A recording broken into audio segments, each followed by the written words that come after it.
Hey, Basma and John, thank you for being here. And I'm really, really excited that you are going to be starting the conference. You are the first workshop, and that is going to happen from 9:30 a.m. to 12 p.m. on Saturday, October 9th, 2021.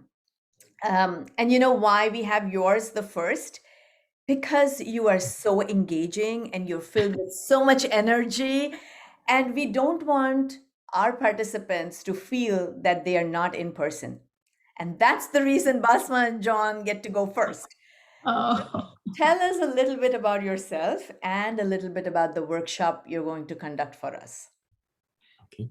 yeah. Actually, to piggyback off what you just said, Rashmi, when John and I were talking about this upcoming conference, I was saying, SIETAR is so unique in that over and over, I've been part of SIETAR USA since the beginning, since the very first conference 20 years ago. And since then, over and over every year, newcomers that come, and so many of us who are old timers, we seek out the newcomers. What I hear is this is such a welcoming conference. It's so easy for people to get engaged and to get involved, and that is exactly the spirit we try to carry over into our workshop. For sure.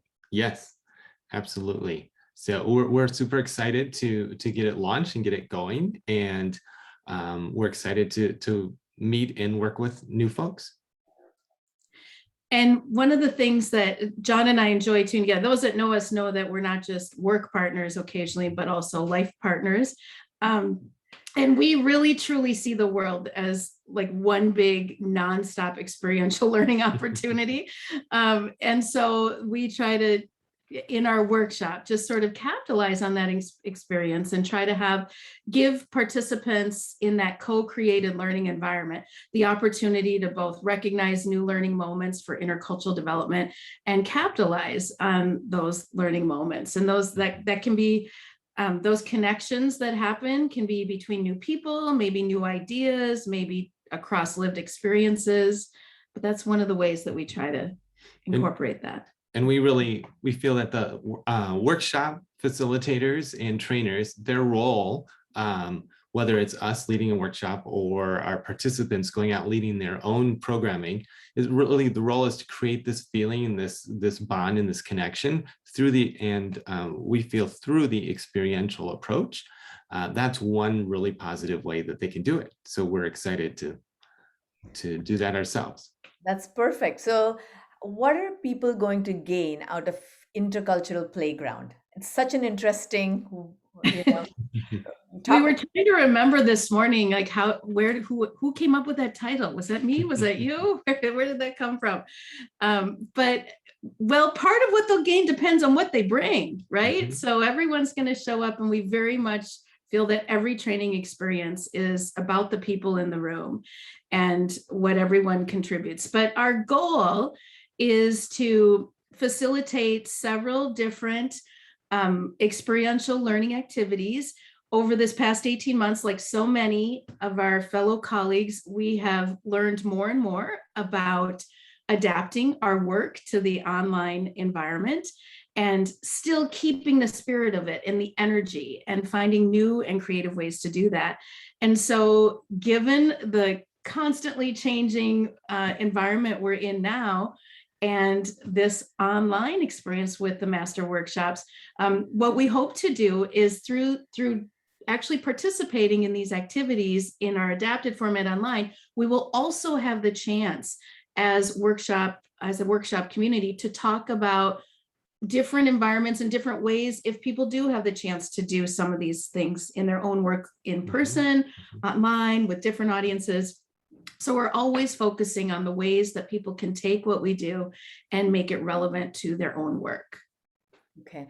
And this is going to be useful both in academics as well as in corporate environment, right? Yes, So, for sure, definitely. Yeah, and we We- we very much try to have those discussions. And I think between our experience, I mean, I'm a longtime academic, but my heart is sort of in the other work as well. And so, and John has a lot of really varied experience across so many different environments for training. And so I think with his background, experiential education, I mean, we're not going to be able to take people, I don't think, on like an outdoor ropes climbing course for this. Probably not this. Probably time, not for this, Uh-huh. but we can bring some of the learnings from experiences like that and expertise in those areas to the workshop. Absolutely. Thank you so much for this. Is there anything else you would like to tell, or? Well, we're really excited to meet our participants and to work together. And as Basma mentioned, there's really a lot of great opportunity to bring the different experiences or the different work environments that participants enter the room with, and use and capitalize on those so that people can really draw out, okay, in this, how am I going to use this activity, or how will I use this programming or this debriefing style in this situation? How might we process and work through the room and work through the experience so that it can apply? And we do a lot of application work.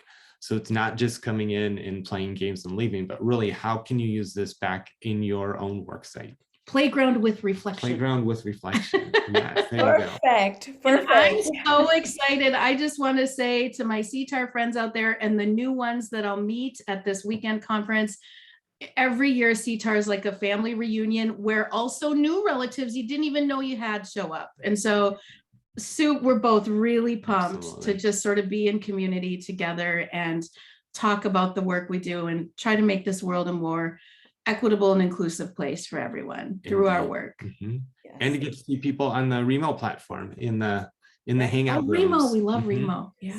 Yes. Thank you so much for doing this. And we look forward to seeing you on Saturday, 9:30 a.m. Okay. October 9th. October 9th. Yes. Thank you. Thank you. Bye. Bye, Bye. Rashmi.